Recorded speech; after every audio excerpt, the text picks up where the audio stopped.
Իսկ դուք գիտեք, որ դոլարի բոլորին գերող կանաչավուն գույնը ստացել է ծագումով Ստամբուլից ազգությամբ հայ քիմիկոս Քրիստափոր Տեր-Սերոփյանը։ Ուզում էի ասեի հրապուրող, էսի բառը։ Կերոսինային լամպը, որը մութ ու ցուրտ տարիներին եղել է մեր անբաժանելի ընկերը, Տեր մութ ու ցուրտ տարիներ, ստեղծել է Հովհաննես Լուկաշևիչ Ղուկասյանը։ Ավ է։ 1894 թվականին Գերմանիայում նա արտոնագրել է այդ գյուտը։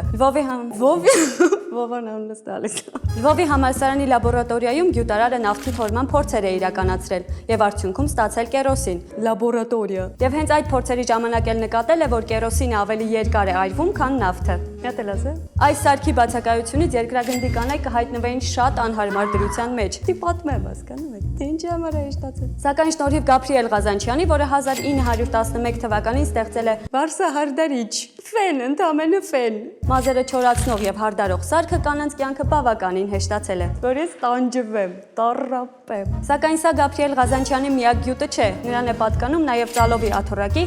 գլխատեղի եւ մեքենայի նստատեղի գլխի հենարանի գաղափարը։ Այստեղ կանգնացնեմ, ասեմ, այդքան անգիրար եք ասեք տնեմ ստացվում։